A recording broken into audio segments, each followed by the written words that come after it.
Assalamualaikum warahmatullahi wabarakatuh. Saya Fitri Zahra Amalia dengan nama induk mahasiswa 202018880024 dari Fakultas Kedokteran Universitas Muhammadiyah Surabaya, angkatan 2020. 1A. Jelaskan pengertian ibadah menurut Muhammadiyah. Dari segi pelaksanaannya ada dua jenis ibadah. Yang pertama adalah ibadah muamalah, yang kedua adalah ibadah madho. Ibadah muamalah ini yaitu perbuatan baik yang tidak melanggar syariat. Yang kedua adalah ibadah madho. Jadi ibadah madho ini apa saja yang telah diketahui oleh Allah, baik tingkah, tata cara maupun perinciannya. Ibadah muamalah ini bersifat umum, jadi spiritnya itu berasal dari Allah. Misalnya Allah memerintahkan manusia menuntut ilmu, maka cara menuntut ilmu itu tergantung dari kita, terserah dari kita. Jadi misalnya autodidak, pesantren, atau sekolah, dan lain sebagainya. Jadi tidak ada ketentuan untuk menuntut ilmu tersebut. Yang kedua, jadi ibadah muamalah itu mencakup seluruh aktivitas manusia yang sesuai dengan perintah Allah SWT. Ibadah muamalah itu tidak ada batasan, jadi kuncinya adalah niat. Kaidah mengatakan an-niyatu baina al-adati wal ibadati, yaitu niatlah yang membedakan antara suatu perbuatan, kebiasaan, atau ibadah. Berbeda dengan ibadah madho, ibadah jenis ini bersifat khusus. Jadi detail pelaksanaannya mengacu pada instruksi Allah yang telah dicontohkan Rasulullah. Jadi kreativitas manusia itu dalam ibadah madho itu dinamakan bid'ah, dan statusnya sesat. Pelaksanaan rukun Islam itu termasuk ibadah madho. Jadi seperti syahadat misalnya harus mengikuti tuntunan Rasulullah. Jadi perinciannya tentang sholat, zakat, puasa, dan haji itu dilarang berkreasi sendiri. Kita diwajibkan untuk mengikuti apa yang telah dilakukan oleh Rasulullah. Muhammadiyah itu meramu dua jenis ibadah ini dengan cara yang unik. Dalam ibadah madho, Muhammadiyah sangat pure, hanya mau melakukan apa yang telah dicontohkan oleh Rasulullah. Seperti misalnya dalam sholawat. Dalam sholawat diajarkan Rasulullah Allahumma sholli ala Muhammad, bukan Allahumma sholli ala Sayyidina Muhammad. Seperti itu. Assalamualaikum warahmatullahi wabarakatuh. Perkenalkan, nama saya Indra Pari Putra, NIM saya 202018880032. Saya berasal dari program studi S1 Pendidikan Dokter. Pada kesempatan kali ini, saya akan menjawab pertanyaan ujian tengah semester Al-Islam dan Kemuhammadiyahan nomor 1B.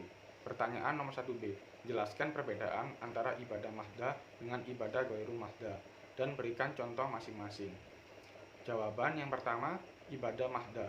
Ibadah mahdah secara istilah adalah ibadah yang secara umum tidak dapat diwakilkan seperti ibadah badaniyah. Nah, apa itu ibadah badaniyah sendiri? Ibadah badaniyah adalah ibadah murni yang berupa gerakan fisik tanpa dicampuri komponen lainnya. Untuk hal ini, contohnya yaitu sholat dan puasa. Nah, yang kedua, ibadah ghairu mahdah. Beda dengan ibadah mahdah sebelumnya, ibadah ghairu mahdah secara umum dapat diwakilkan oleh orang lain, yang meliputi ibadah maliyah mahdah dan ibadah maliyah ghairu mahdah. Untuk ibadah maliyah mahdah adalah ibadah yang menyangkut urusan harta serta sedekah dan zakat. Sedangkan ibadah maliyah ghairu mahdah adalah ibadah yang terdapat kaitannya dengan harta, namun juga terkandung gerakan fisik di dalamnya. Dalam hal ini contohnya ialah seperti haji dan umroh. Sekian jawaban dari saya. Terima kasih. Wassalamualaikum warahmatullahi wabarakatuh. Assalamualaikum warahmatullahi wabarakatuh. Saya Nadia Taski Nur Izzatul Ulia dengan NIM 20201880019. Jadi di sini saya akan menjawab pertanyaan dari soal nomor 2A. Bismillahirrahmanirrahim. Man amila sholihan min dzakarin aw unsa wa huwa mu'minun falanuhyiyannahu hayatan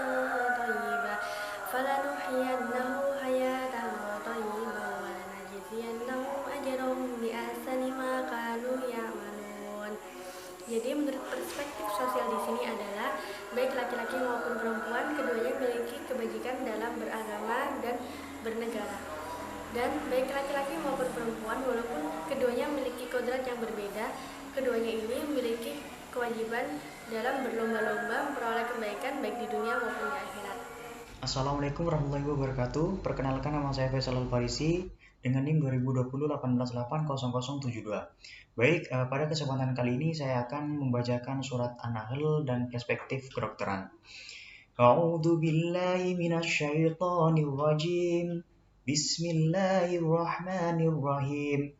Man 'amila shalihan min dzakarin aw unsa wa huwa mu'minun falanuhyiyannahu hayatan thayyibah wa lanajziyannahum ajrahum bi ahsani ma kanu ya'malun. Shadaqallahul adzim.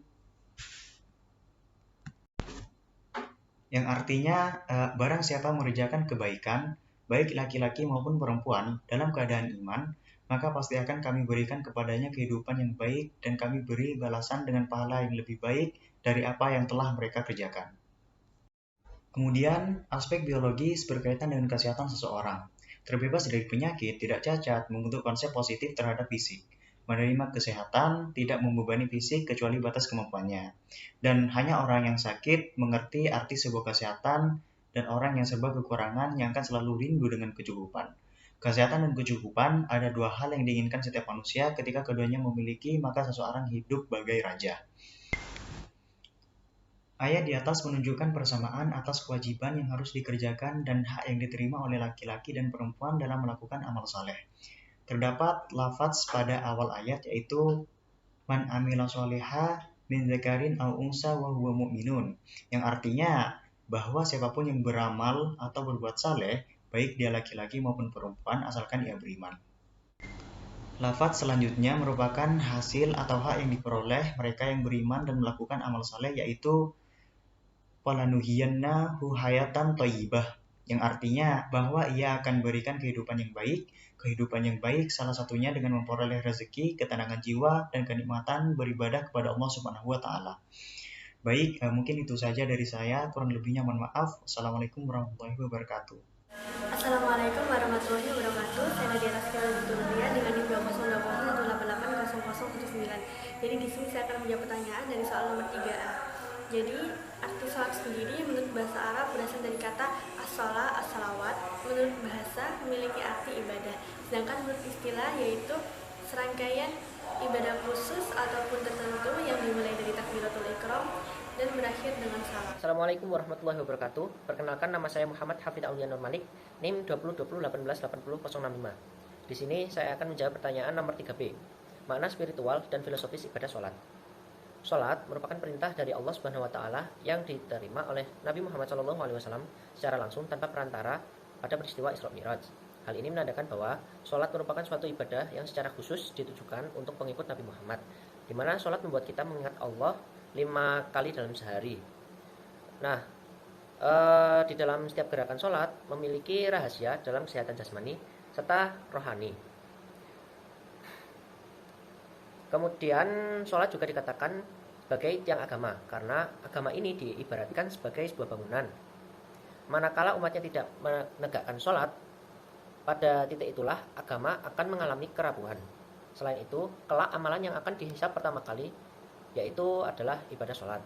Dari segi spiritualnya, sholat memberikan kebahagiaan dan kesenangan hidup yang hakiki di dunia dan di akhirat. Dalam Quran Surah An-Nahl ayat 97 terkandung makna bahwa barang siapa yang beribadah kepada Allah, kelak akan mendapatkan kebahagiaan dunia dan akhirat. Sedangkan barang siapa yang tidak melaksanakan ibadah kepada Allah, maka Allah akan menjadikannya sengsara di dunia maupun di akhirat. Yang selanjutnya yaitu sholat memberikan kemudahan semua urusan dari semua masalah dan kesulitan yang dihadapi. Dalam Quran Surah At-Tolak ayat 2-4 mengandung makna bahwa barang siapa yang bertakwa, maka Allah akan memberinya rizki dari arah yang tidak disangka-sangka, serta akan mempermudah semua urusannya. Yang selanjutnya yaitu sholat memberikan penjagaan dan taufik dari Allah Subhanahu wa Ta'ala. Dalam hadis riwayat At-Tirmizi nomor 2516 Rasulullah Shallallahu Alaihi Wasallam bersabda, jagalah batasan-batasan atau syariat Allah, maka Dia akan menjagamu. Jagalah batasan-batasan syariat Allah, maka kamu akan mendapatinya di hadapanmu.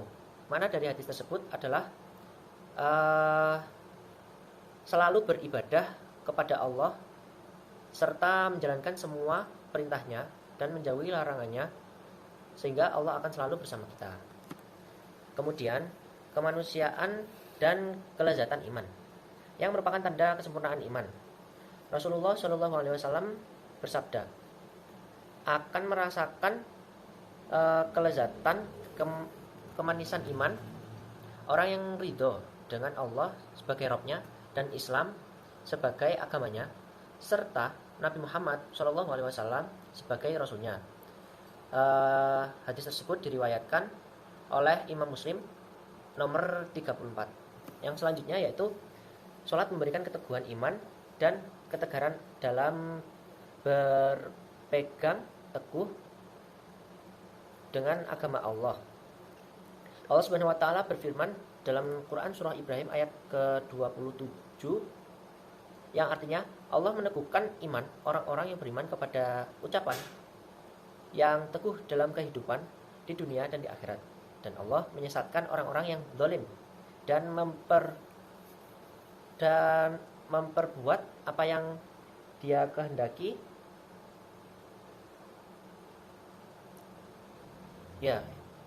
yang Dia kehendaki. Fungsi ibadah dalam meneguhkan keimanan sangat jelas, sehingga semua cobaan apapun akan menjadi ringan baginya. Assalamualaikum warahmatullahi wabarakatuh. Saya Nadia Taskira Dulia dengan NIM 20201880019. Di sini saya akan menjawab pertanyaan soal dari nomor 4A. Bismillahirrahmanirrahim. Ya ayyuhalladzina amanu kutiba alaikumus syiyamu kama kutiba alal ladzina min qablikum la'allakum tattaqun. Yang artinya adalah, wahai orang-orang yang beriman, diwajibkan atas kamu berpuasa sebagaimana diwajibkan atas orang terdahulu sebelum kamu, agar kamu menjadi orang yang bertakwa. Pada ayat ini Allah Subhanahu wa taala mewajibkan kita, baik kita maupun umat terdahulu, berpuasa.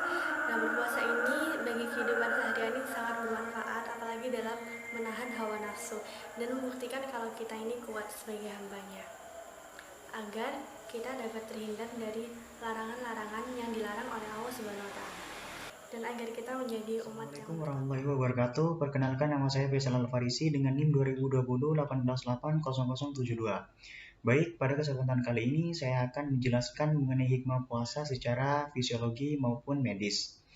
Hikmah secara fisiologi, yang pertama itu mensyukuri nikmat. Puasa diwajibkan kepada seluruh umat Islam setelah Allah Subhanahu wa taala menerangkan bahwa bulan Ramadan adalah bulan yang mulia, di mana pada bulan Ramadan inilah Al-Qur'an diturunkan. Jadi oleh karena itu diwajibkan melakukan ibadah puasa pada bulan Ramadan sekaligus sebagai rasa mensyukuri nikmat yang telah diberikan Allah Subhanahu wa taala kepada kita selama ini. Kemudian yang kedua itu menjadi orang yang bertakwa. Ibadah puasa di bulan Ramadan ini diwajibkan untuk menjadi sarana mempersiapkan diri bagi setiap umat muslim menjadi individu yang bertakwa. Kemudian yang ketiga yaitu mengendalikan nafsu. Seluruh umat Islam diwajibkan untuk menahan segala jenis hawa nafsunya selama melakukan ibadah puasa di bulan Ramadan. Baik itu menahan nafsu untuk tidak makan dan minum maupun menahan nafsu syahwat untuk melakukan berhubungan suami istri dan sebagainya. Kemudian yang keempat itu latihan keimanan. Dengan berpuasa atau menahan diri dari segala hal-hal yang berbau nafsu, kita diuji sampai manakah kekuatan iman dan ketaatan terhadap perintah yang Allah Subhanahu wa taala berikan. Kemudian yang kelima itu merasakan perasaan lapar. Bisa tahu bagaimana perasaan orang lain yang mengalaminya bahkan ketika tidak berpuasa. Hal ini dapat memacu semua umat Islam untuk bersedekah dan saling memberi terhadap sesama. Dan yang terakhir itu mendekatkan diri kepada Allah Subhanahu wa taala. Dengan melakukan ibadah puasa dan berbagai ibadah lainnya di bulan Ramadan, membuat Allah Subhanahu wa taala akan mendengarkan segala permohonan dan doa seorang hamba. Allah Subhanahu wa taala akan senantiasa mengabulkan semua permohonan hamba yang taat dalam beribadah. Dan yang kedua, saya akan menjelaskan mengenai hikmah puasa secara medis. Yang pertama itu mengontrol gula darah. Jadi, pembatasan asupan kalori dalam tubuh saat orang berpuasa juga dapat mengurangi resistensi insulin sehingga sensitivitas tubuh terhadap insulin dapat meningkat dan glukosa dari aliran darah bisa berpindah ke sel tubuh lebih efisien. Kemudian yang kedua yaitu mengurangi peradangan. Puasa dapat membantu mengurangi peradangan dalam tubuh dan meningkatkan kesehatan secara keseluruhan. Dan yang ketiga, meningkatkan kesehatan jantung. Menerapkan pola dan gaya hidup sehat adalah cara paling efektif mengurangi risiko penyakit jantung. Kemudian yang keempat, yaitu berpotensi meningkatkan kesehatan otak. Puasa dapat melindungi kesehatan otak dan meningkatkan pembentukan sel saraf untuk meningkatkan fungsi kognitif. Kemudian yang kelima itu membantu penurunan berat badan. Pantang makan dan minum selama beberapa saat dapat mengurangi asupan kalori secara keseluruhan. Dan yang keenam itu meningkatkan hormon pertumbuhan. Jadi sejumlah studi menunjukkan puasa dapat meningkatkan kadar hormon pertumbuhan secara alami, terutama hormon pertumbuhan. Dan yang terakhir adalah memperbaiki suasana hati. Setelah beberapa hari berpuasa, proses detoksifikasi fisik dan mental dalam tubuh dapat berjalan secara alami. Hal ini bisa-bisa terjadi karena racun yang tersimpan dalam lemak tubuh dapat terurai. Dan mungkin itu saja dari saya. Kurang lebihnya mohon maaf. Wassalamualaikum warahmatullahi wabarakatuh. 5A. Makna dan hikmah wukuf di Arafah. Berdiam diri di padang Arafah saat pelaksanaan wukuf salah satu cara mengingatkan umat Islam tentang kondisi di hari perhitungan kelak. Setelah kiamat, manusia akan dibangkitkan di padang mahsyar untuk menanti dihisab serta mempertanggungjawabkan segala sesuatu yang telah ia perbuat di dunia. Saat menjalani wukuf di Arafah, para jamaah haji bisa membayangkan kondisi di akhirat sehingga bisa bermuhasabah, berzikir, dan memohon ampunan kepada Allah Subhanahu wa taala agar dosa-dosanya.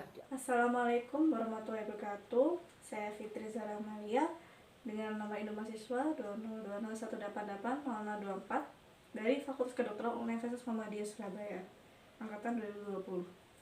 5B, jelaskan urutan dan tahapan melakukan ibadah haji dari sejak datang ke tanah suci hingga kembali ke tanah air. Jadi urutan haji itu ada 5. Yang pertama adalah ihram. Jadi ihram itu adalah niat haji yang dilakukan di mikot. Sebelum melakukan haji, kita itu diwajibkan untuk membaca niat terlebih dahulu. Yang kedua adalah wukuf di Arafah.